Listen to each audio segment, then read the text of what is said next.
Hi everyone, welcome to my channel. How are you all? Welcome to my series of Major Arcana Tarot card learning. And in this video, we are going to learn this card, the Hangman. We are going to learn it upright also and reverse also. तो चलिए हम शुरू करते हैं इसे पढ़ना। सबसे पहले तो हम कार्ड को देख के ये डिपिक्ट करेंगे कि हमें कैसी फीलिंग आ रही है कार्ड को देख के। कार्ड को देखते ही पता चल रहा है कि कुछ नेगेटिव हो रहा है। ये पर्सन जो है ट्री के ऊपर उल्टा हैंग हुआ है। तो पर्सन जब हैंग हुआ है इसका मतलब सिचुएशन ठीक नहीं है, ठीक है। सिचुएशन स्टक है, एक जगह पे मूव नहीं हो रही है बिल्कुल भी। तो जो भी पर्सन है वो स्टक है अपनी लाइफ में। ये जो ट्री है, ये ट्री जो है टी शेप में है और ये ट्री ऑफ लाइफ है। इसके ऊपर लीव्स भी हैं। लीव्स क्या डिपिक्ट कर रही हैं कि अभी काफ़ी सारे चांसेस हैं ग्रो के। मतलब ऐसा नहीं है कि इस पर्सन की लाइफ अभी स्टक है तो आगे बढ़ेगी नहीं। ये जो लीव्स है ये यही बता रही हैं कि इन फ्यूचर जो है काफ़ी सारे चांसेस हैं ग्रोथ के और ग्रोथ भी होगी। लेकिन अभी जो सिचुएशन है वो ठीक नहीं चल रही है। वो सिचुएशन जो है वो स्टक है। टाइम एक जगह जैसे रुक सा गया हो, आगे ना बढ़ रहा हो, ठीक है। अब इस पर्सन के फेस की तरफ देखेंगे, बहुत ही ज़्यादा काम फेस है। कब देखिए इसको, ये बिल्कुल भी गुस्से में नहीं लग रहा है। अब इसकी सिचुएशन, यूनिवर्स इसका साथ नहीं दे रहा है लेकिन ये बिल्कुल भी गुस्से में नहीं है, बिल्कुल काम है। और इसके हैंड्स देखिए बिल्कुल पीछे जैसे ना लेटा हुआ हो। ये पर्सन रिलैक्स होके लेटा है आराम से कि जो होएगा देखी जाएगी। मतलब ऐसी सिचुएशन हो रही है इसकी। तो अब क्यों ऐसी सिचुएशन हो रही है? क्योंकि कुछ चीज़ें हमारे हाथ में नहीं होती। यूनिवर्स कभी कभी हमारा साथ नहीं देते और कुछ चीज़ें अच्छा होने के लिए ही हमारा साथ नहीं देती। कभी कभी ऐसा होता है ना कि हमारी लाइफ में डिले हो जाता है। ये डिले का कार्ड भी है। सिचुएशन में डिले है, कोई भी चीज़ पूरी नहीं हो रही उसमें डिले है। कभी कभी हम घर से निकलते हैं और ऑफिस के लिए लेट हो जाते हैं तो हमें बहुत गुस्सा आता है कि आज हम लेट हो गए, लेकिन अच्छा हुआ कि लेट हो गए। हो सकता है रास्ते में एक्सीडेंट होना हो। तो कुछ चीज़ें अच्छे के लिए डिले हो रही होती हैं। तो ये चीज़ आपको गाइडेंस देनी है इस कार्ड के थ्रू कि आपके साथ जो भी हो रहा है आपके अच्छे के लिए हो रहा है। लेकिन अभी आपको पेशेंस रखनी है, बिल्कुल इसकी तरह आपको पेशेंस रखनी है। क्योंकि अब देखो इसके पीछे सन भी बना हुआ है। इसका मतलब ये है कि स्कोप तो पूरा है और इसकी थिंकिंग भी बहुत अच्छी है, ठीक है। इमेजिनेशन बहुत अच्छी है इसकी, ठीक है। येलो कलर का सन है पीछे, तो इसका मतलब लाइफ में सब कुछ ठीक है लेकिन लाइफ में स्टक हो गए हैं। बिल्कुल समझ नहीं आ रहा कि अब करें क्या, कुछ डिसीजन नहीं ले पा रहे हैं, ठीक है। और इसके जो क्लोथ्स हैं, ये ब्लू कलर क्या रिप्रेजेंट करता है कि गुड इमेजिनेशन, पीसफुल पर्सन है ये। कभी कभी ऐसा भी लगता है इस पर्सन को देखकर कि अब देखिए ये उल्टा लटका हुआ ना, इसका मतलब ये भी होता है कि ये पर्सन अपनी सोच को नहीं चेंज कर पा रहा है। कभी कभी क्या होता है ना कि आप एक सिचुएशन में फंस तो गए, लेकिन अगर आपको उस सिचुएशन में से निकलने के लिए कुछ दूसरा तरीका अपनाना पड़े तो भी आप अपना नहीं रहे। आप बैठ ही गए हैं कि हाँ जो होएगी देखी जाएगी। वैसी सिचुएशन आपको क्रिएट नहीं करनी है। अगर आपका एक तरीके से काम नहीं निकलता तो आपको दूसरा तरीका जो है वो अपनाना चाहिए। कई बार सिचुएशन से निकलने के लिए ऐसा करना पड़ता है, ठीक है। अभी मैं पीछे रीडिंग कर रही थी तो मेरे पास एक क्वेश्चन आया था कि मेरी मदर इन लॉ मुझे समझती नहीं है और उनकी थिंकिंग ऐसी है, वो मुझे ऐसे नहीं डालने देती या यहाँ पे नहीं जाने देती। तो कई बार ऐसा होता है। अब ये कार्ड आ गया तो मैंने उनको यही बोला कि आपकी मदर इन लॉ जो है वो चेंज नहीं होगी। उनकी थिंकिंग जो है वो वैसे की वैसे रहने वाली है। आपको खुद को चेंज करना पड़ेगा, अपने माइंड को चेंज करना पड़ेगा, क्योंकि वो चेंज नहीं होंगी। देखो अब ये पर्सन है ना, ये लटका हो गया, चेंज होने की कोशिश ही नहीं कर रहा है। वो चेंज नहीं होंगी। आपको खुद को ही अपने अंदर चेंजेस लाने पड़ेंगे, इग्नोरेंस करनी पड़ेगी इन सब चीज़ों को कि हाँ ऐसा होता है, ठीक है। तो ऐसे रीडिंग्स में क्वेश्चन आते हैं तो आपको आंसर ऐसे देने हैं, ठीक है। तो अब हम इस कार्ड को डिफरेंट पॉइंट ऑफ व्यू से स्टडी करने की कोशिश करते हैं। सबसे पहले हम लव एंड रिलेशनशिप की बात करते हैं। अगर कोई पर्सन जो है अपना मतलब कोई पर्सन अपना पार्टनर ढूंढ रहा है, सिंगल है, तो उसे यही सजेस्ट करना चाहिए कि अभी टाइम ठीक नहीं चल रहा, लाइफ में जो चीज़ें जिस टाइम पे लिखी हैं वो उसी टाइम पे होंगी, बेटर यही है। अब उस पर्सन को क्या एडवाइस देनी है, भाई तुम घूम फिर के आओ, अपनी लाइफ जियो, अपनी सिंगल लाइफ को एंजॉय करो, क्योंकि आप क्या उसी बारे में ही सोचते रहेंगे तो जो चीज़ जिस टाइम पे मिलनी है वो उसी टाइम पे मिलेगी। बेटर है आप अपनी लाइफ पे फोकस करो, अपनी ग्रोथ पे फोकस करो, ठीक है। अब वही है कि सिचुएशंस चेंज तो होने नहीं वाली, आपको खुद को ही चेंज करना पड़ेगा, ठीक है। और कोई पर्सन अगर रिलेशनशिप में है, इट मीन्स वो अपने रिलेशनशिप में काफ़ी सेक्रीफाइसेस कर रहा है। ऐसा लग रहा है कि दूसरा पर्सन जो है वो इनपुट दे ही नहीं रहा, मतलब एक ही पर्सन जो है वो सेक्रीफाइसेस किए जा रहा है और दूसरा पर्सन अपना इनपुट नहीं दे रहा है। वो उसको ऐसे अपने रिलेशनशिप में लगता है कि वो कहाँ फंस गए। ये ऐसा ही लग रहा है ना कार्ड को देख के कि मैं कहाँ फंस गया, कि ना तो हम सेपरेट हो सकते हैं, ना इस सिचुएशन से बाहर निकल सकते हैं। कभी कभी ये क्वेश्चन ऐसे आ जाता है कि हम बच्चों की वजह से हम डाइवोर्स नहीं ले सकते। मतलब ऐसी सिचुएशंस में ये कार्ड मोस्टली पॉपअप होते हैं कि हम कुछ नहीं कर सकते, इस रिलेशनशिप का अलग सेपरेट नहीं हो सकते और हमारी बनती भी नहीं है आपस में, ठीक है। तो आपको उनको यही सजेशन देनी है कि कभी कभी टाइम ठीक नहीं चलता है तो आपको पेशेंस रखनी चाहिए, ओके। तो अब हम इसको करियर पॉइंट ऑफ व्यू से स्टडी करेंगे। अगर कोई पर्सन जॉब ढूंढ रहा है, तो पर्सन जॉब ढूंढ रहा है, उसे जॉब नहीं मिल रही है, तो उसे क्या करना है, वो एक ही तरीके से जॉब ढूंढ रहा है, उसे काफ़ी जगह अप्लाई करना चाहिए। हो सकता है कि उसका चांस जो है वो लग जाए। उनको इतनी आसानी से तो देखो जॉब मिलेगी नहीं, सेक्रीफाइस का कार्ड है, डिले का कार्ड है, तो इतनी आसानी से तो चीज़ मिलेगी नहीं। तो उनको यही करना है कि आपको हार्ड वर्क करना नहीं छोड़ना। अब इस कार्ड में एक हमें एडवाइस देनी है कंसिस्टेंसी की, कि आपको कंसिस्टेंट हार्ड वर्क करते रहना है। अब मान लीजिए कोई हमें कह देता है कि आपका इस टाइम तक काम नहीं बनेगा, इस टाइम के बाद ही काम बनेगा, तो हम क्या काम करना छोड़ देते हैं? नहीं छोड़ते ना। तो इसलिए हमें कंसिस्टेंट फिर भी रहना पड़ता है, हमें कोशिश तो फिर भी करनी पड़ती है। अगर हम कोशिश करेंगे तभी हमें उस टाइम पे जाके चीज़ मिलेगी। अगर हम कोशिश ही नहीं करेंगे तो उस टाइम पे भी जाके हमें कोई चीज़ नहीं मिलने वाली। तो इसमें आपको यही एडवाइस देनी है कि आपको हार्ड वर्क जो है वो करते रहना चाहिए। आप अगर जॉब के लिए अप्लाई कर रहे हो कहीं पे, तो आप अपना रिज्यूम चेंज करके देखो, क्या पता आपके रिज्यूम में ऐसा कुछ हो कि जो आपकी जॉब नहीं लग रही है, आप उसमें चेंजेस ला के देखो, ठीक है। और अगर कोई एग्जिस्टिंग जॉब में है तो उसका जॉब में बिल्कुल भी मन नहीं लग रहा, उसका यही लग रहा है कि ना तो वो जॉब छोड़ सकता है, अगर वो जॉब छोड़ेगा तो उसकी सैलरी चली जाएगी, ठीक है, और जॉब की अपॉर्चुनिटीज़ उसके पास है नहीं, बिल्कुल ऐसी सिचुएशन होएगी उस पर्सन की, बिल्कुल, ठीक है। और अभी जो करंट जॉब चल रही है उसमें ना तो किसी से बनती है, ना वो अपनी सैलरी से सेटिस्फाइड है, बिल्कुल स्टक है वो अपनी जॉब के अंदर, ठीक है। तो उसे यही समझाना है आपको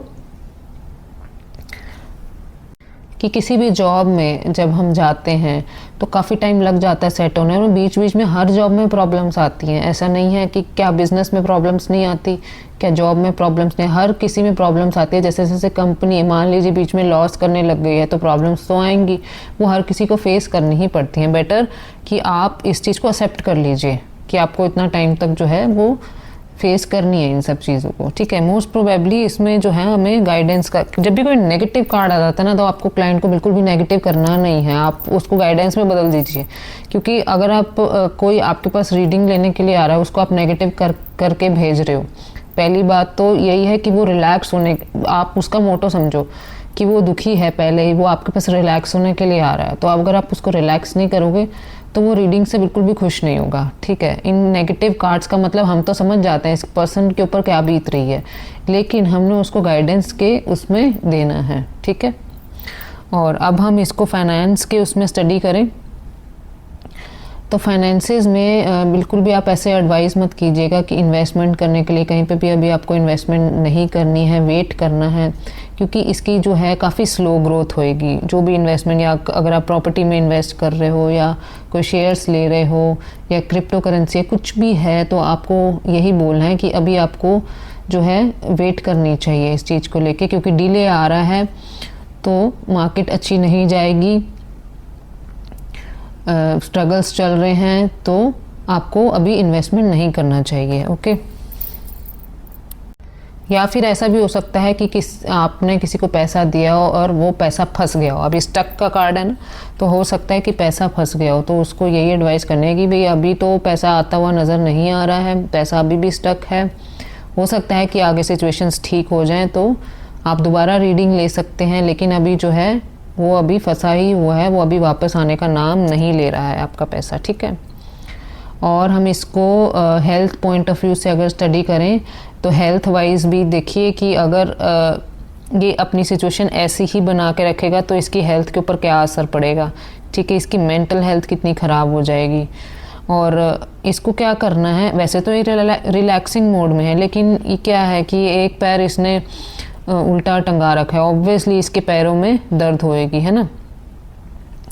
और ऑब्वियसली जब सिचुएशन ये इतने स्ट्रगल्स को फेस कर रहा है तो इसे बस हिम्मत देनी है। ऑब्वियसली इसकी हेल्थ ख़राब होएगी तो आपको इससे हिम्मत देनी है कि आपको अपनी हेल्थ पे ध्यान देना चाहिए, क्योंकि अगर आप इस सिचुएशन में आप यही सोचते रहेंगे कि मैं स्टक हूँ, और एक चीज़ से आप बाहर निकल सकते हैं, आप बिज़ी होके इस चीज़ से बाहर निकल सकते हैं, आप अपनी सोच चेंज करके इस चीज़ से बाहर, कोई भी प्रॉब्लम ऐसी नहीं है दुनिया में जो सॉल्व ही ना हो सके, ठीक है। तो आपको यही एडवाइस देनी है हेल्थ के मामले में, या कि आपकी हेल्थ ख़राब हो सकती है तो आपको अपना ध्यान रखना है। और अगर आप किसी डॉक्टर को दिखा रहे हैं, उससे आराम नहीं आ रहा, तो प्लीज़ डॉक्टर को चेंज कीजिए। आपको चेंज की बहुत ज़्यादा ज़रूरत है, आप एक ही पे रिलाई नहीं कर सकते हैं, आप किसी अच्छे डॉक्टर को दिखाइए। अगर कोई कहता है ना कि मुझे ये ऑलरेडी प्रॉब्लम चल रही है, मेरी प्रॉब्लम कब ठीक होगी, तो आपको यही एडवाइस करना है कि आप किसी थर्ड पर्सन को दिखाइए, किसी अलग डॉक्टर को दिखाइए। हो सकता है कि आपकी प्रॉब्लम जो है वो सॉल्व आउट हो जाए, ओके। एडवाइस लीजिए किसी की। तो चलिए अब हम इसको रिवर्सल में स्टडी करते हैं। अब रिवर्सल में स्टडी करें तो ये पर्सन जो है सीधा हो गया, बिल्कुल इसकी सोच जो है वो सीधी हो गई। लेकिन क्या है ना कि ये बंधा तो अभी भी हुआ है। अब ये क्या कर रहा है कि ये बंधा हुआ है लेकिन ये एक टांग पे खड़ा है, लटका नहीं हुआ लेकिन ये खड़ा है। अब सिचुएशन है तो वहीं की वही, स्ट्रगल्स तो अभी भी हैं, डिले अभी भी है लाइफ के अंदर, लेकिन ये उसको फेस कर रहा है, ये उससे दूर नहीं भाग रहा। इसने अपने पैर तो बांध रखे हैं। एक टांग पे खड़े होने का क्या मतलब समझते हो कि कितना हार्डवर्क कर रहा है, अपनी लाइफ से कितना वो जो है सेक्रीफाइसेस कर रहा है। बिल्कुल अब इसका फेस देखिए तो बिल्कुल कामली ये सिचुएशंस को हैंडल कर रहा है। अब इसको ये समझ में आ चुका है कि यूनिवर्स अभी इसकी साइड नहीं है और इसी को ही सारा जो काम जो है वो करना है, अकेले ही करना है। इसको ये बात समझ में आ चुकी है। कई बार क्या होता है कि फैमिली साथ नहीं दे रही, ये अकेला खड़ा हुआ है, तो मतलब इसको ये समझाना है भी करना तुमने अकेले ही है, वो चाहे तुम जैसे मर्जी करो। और ये अगर कार्ड रिवर्सल आ जाता है, इट मीन्स वो कर रहा है ऑलरेडी, ठीक है। इसको ये बात समझ में आ चुकी है, ये इतना हार्डवर्क कर रहा है अपनी लाइफ में, अपने आप को बिजी रखने की कोशिश कर रहा है।